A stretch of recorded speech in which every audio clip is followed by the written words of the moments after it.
Estamos aqui para continuar com a nossa temática, falando sobre esporte, como que isso pode aparecer no Enem, já que tivemos um ano de Olimpíadas, como é que isso pode ser cobrado, como que a banca explora um tema como esse. A gente teve uma aula super legal falando sobre fair play, esporte e democracia, a gente estava falando na aula passada também sobre saúde mental, e agora a gente vai dar sequência. Eu já vou fazer o compartilhamento da tela, porque aqui a gente não perde tempo, a gente está em clima de maratona para você revisitar esses assuntos. Já está compartilhando a tela, então a gente volta aqui para o nosso slide e agora a gente vai falar sobre racismo nos estádios. Lembra que eu comentei com vocês o símbolo antirracista, que é o símbolo mais famoso e mais clássico que existe, criado pelo Black Pumas? Tem Vinícius Júnior fazendo esse símbolo. Aqui a gente tem o Edenilson, do Internacional, fazendo esse gesto também. Isso aqui foi numa partida, se eu não me engano, acho que foi numa partida da Sul-Americana, ou foi da Libertadores. E aqui a gente tem outra manifestação, aqui foi no Campeonato Espanhol, né, racistas, fora del fútbol, né, fora do futebol. Coloquei aqui algumas imagens para a gente começar a falar sobre essa temática, que é uma temática também, gente, super atual. E atual porque, infelizmente, a gente tem tido muitos episódios de racismo contra os atletas, né? Na verdade, a gente tem vivido uma onda de episódios de racismo na Europa e também na América Latina, ali no âmbito da Libertadores e no âmbito da Sul-Americana também, e óbvio, também dentro do Brasil, né? No nosso Campeonato Brasileiro, na Copa do Brasil, a gente tem vivido essa onda de episódios de racismo, então é por isso que, infelizmente, a gente pode ter esse tema sendo cobrado. Eu falo infelizmente porque a gente ainda tem tido esse tipo de manifestação racista, e isso é muito triste, principalmente dentro do esporte, gente. Para quem acompanha, eu gosto muito de esporte, a gente que acabou vendo isso no final de 2023 e agora em 2024, essa crescente, sabe, de episódios de racismo, isso é muito triste. Então é triste a gente ter que falar sobre esse assunto e ver que isso, de repente, pode ser cobrado no Enem em tempos atuais, porque segue sendo um problema que segue sendo repetido. Então, a gente vai falar sobre esse assunto, e eu coloquei aqui algumas manchetes, ó, por exemplo, Conmebol multa São Lourenço por gestos racistas em jogo contra o Atlético Mineiro, que foi um jogo da Libertadores.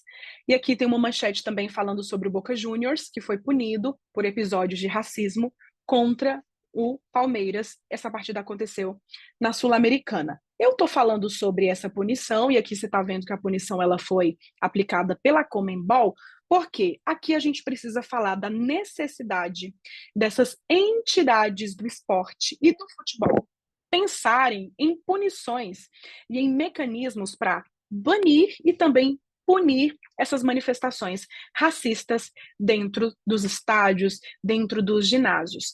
E foi isso que aconteceu. A gente teve um endurecimento dessas multas, dessas sanções, dessas punições, um endurecimento por parte da Conmebol em relação a torcedor e em relação a jogador também, né? Em relação ao torcedor que praticar algum ato racista, alguma manifestação racista, o time ele pode ser multado. Por isso que o Boca Juniors ele foi punido, o São Lourenço também recebeu essa multa, e são multas que ficaram um pouco mais duras. E no âmbito do jogador, se algum jogador for flagrado praticando alguma manifestação racista, ele pode ter uma suspensão. E isso é muito sério, porque, como eu disse, a gente vem dessa onda de episódios racistas. A gente teve dentro de uma semana, olha só que coisa alarmante, dentro de uma semana, para quem acompanha o esporte, para quem se lembra aí de Libertadores, Sul-Americana, a gente teve uma onda de episódios nas partidas, episódios de racismo em várias partidas, como por exemplo do Palmeiras contra o Emelec, o Boca contra o Corinthians, o Fluminense contra o Olímpia, o Fortaleza contra o River, isso tudo dentro de uma semana, inúmeras manifestações racistas. Tem uma pesquisa muito interessante, um panorama legal que eu gostaria de trazer aqui para vocês, que é 41,8% dos jogadores de futebol afirmam que já sofreram racismo no âmbito das suas atividades. E é legal a gente pensar sobre isso, por quê? Porque o Enem gosta de trazer essa questão de dados, porcentagens, números, pesquisas. Isso é uma pesquisa bem recente, de que pelo menos 41,8% dos jogadores de futebol afirmam que já sofreram racismo no âmbito das suas atividades, seja no treinamento, ou seja, principalmente nas partidas oficiais. Então, eles afirmam isso.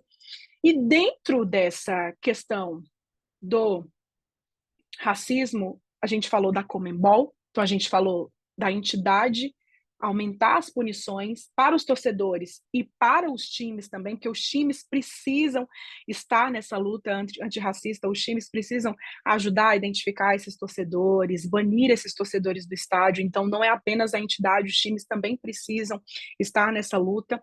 A gente tem também a nossa legislação como um todo se mobilizando para diminuir e aniquilar esses casos de racismo, que foi uma atualização legislativa que eu quero trazer aqui para vocês anotem aí, que é uma decisão atual, que foi de outubro do ano passado. Então, se foi em outubro do ano passado, está nesse período de tempo que pode aparecer no Enem. O presidente Lula sancionou uma lei que aumenta a pena do crime de injúria racial, que é esse crime de racismo. A pena ela era de 1 a 3 anos, ela passou a ser de 2 a 5 anos. Então, atualiza aí, que de 1 a 3 anos passou a ser de 2 a 5 anos. Tivemos essa atualização legislativa e acrescentou uma multa. E no âmbito esportivo, se essa injúria racial for praticada dentro de uma competição esportiva, como o caso que a gente viu aqui dentro dos estádios, esse indivíduo que praticou racismo, ele pode ter a suspensão por 3 anos, suspensão dos estádios ou dos ginásios, ou seja, ele fica suspenso e banido por 3 anos de acompanhar competições esportivas. Essa atualização legislativa, ela é bem legal e pode acabar aparecendo no Enem. Se estamos falando de racismo nos estádios, a gente precisa falar do senhor Vinícius Júnior.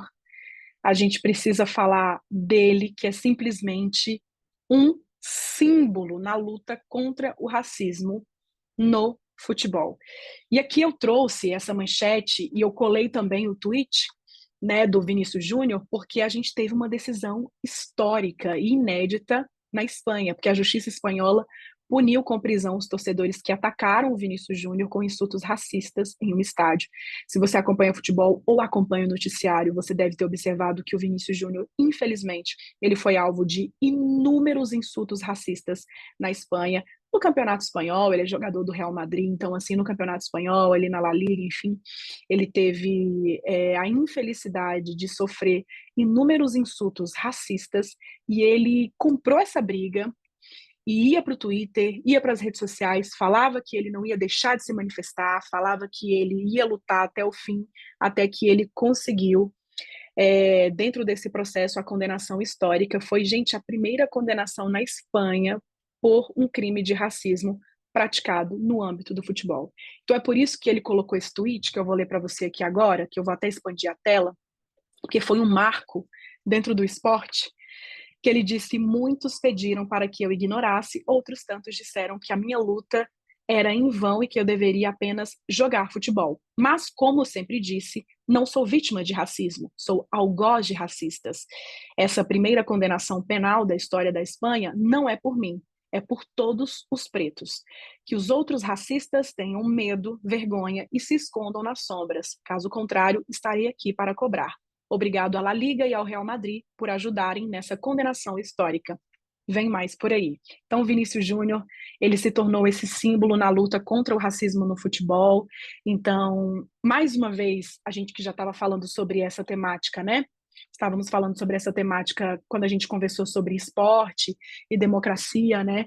A gente vê a importância do esporte como essa ferramenta de transformação social e que a gente pode sim utilizar, como Mandela utilizou e a gente viu, o esporte para que a gente possa promover essas manifestações políticas e transformar a nossa sociedade, combater, por exemplo, o racismo e outras desigualdades. Então é muito importante a gente se lembrar do Vinícius Júnior quando a gente fala sobre isso. Nossa última temática para a gente fechar já que a gente falou sobre racismo nos estádios, eu achei interessante a gente dar uma passadinha nesse tema de xenofobia contra brasileiros na Europa. Xenofobia já foi um tema cobrado no Enem, mas eu gostaria de trazê-lo novamente, por quê? Porque nós tivemos uma pesquisa divulgada nesse ano, gente, de dados alarmantes de crescimento, né, no crime de xenofobia contra os brasileiros na Europa, e eu acho que isso, de repente, pode até cair ali na prova, pode aparecer. Então, por isso que eu quis trazer essa temática para a gente dar uma passadinha. As denúncias de xenofobia contra brasileiros dispararam em Portugal, cresceram 505% nos anos recentes. Isso é um dado muito alarmante, gente. Olha o que que a gente está falando aqui. 505%. A gente lembra também o que que é xenofobia, que é esse nome que a gente utiliza para fazer referência há esse sentimento de hostilidade, de ódio que é manifestado contra pessoas por elas serem estrangeiras, né, ou por serem exergadas como enxergadas, na verdade, como estrangeiras. Esse preconceito social tornou-se ainda mais comum em virtude do grande fluxo de imigração que tem acontecido. E aqui a gente consegue acompanhar aqui o quê? Em relação aos brasileiros, para onde os brasileiros têm migrado mais? Para Portugal, principalmente, né, o país da Europa que é o destino que é preferido pelos brasileiros. Então, é por isso que essa pesquisa apontou que houve esse crescimento de 505% de casos de xenofobia nos anos recentes. Xenofobia é esse sentimento de desprezo a imigrante. Eu trouxe alguns outros dados aqui para a gente pensar um pouquinho de por que será que aumentaram tanto, né? Essas denúncias de xenofobia. Por que cresceu tanto, Fernanda? 505%. Existem especialistas que afirmam que tem causas que vão desde racismo a diferenças culturais e diferenças educacionais também, ou seja, tem uma diferença cultural entre os brasileiros e a cultura da Europa. Existe uma diferença que eles consideram no padrão de educação que nós brasileiros temos. Aqui eu não estou falando de educação de só estudar na escola, não. Não é só isso, a gente está falando de comportamento mesmo. Existe um padrão de educação que é diferente na Europa e é um padrão de educação que é diferente aqui no Brasil. E eles também consideram, os especialistas, que a falta de qualificação na cabeça dessas pessoas que são xenofóbicas acaba influenciando também. Por quê? Porque existem pesquisas que mostram que os brasileiros que estão emigrando para Portugal, eles não são tão qualificados quanto os portugueses. E isso também é um dos motivos que acabam fazendo com que eles sejam vítimas de xenofobia por parte dessas pessoas que têm esse pensamento atrasado. Segundo o Ministério das Relações Exteriores, né, o nosso Itamaraty, atualmente existem 4,5 milhões de brasileiros fora do nosso país, ou seja, morando em países de todo o mundo. E eu listei para você os 3 principais destinos, os 3 principais países que mais têm brasileiros atualmente.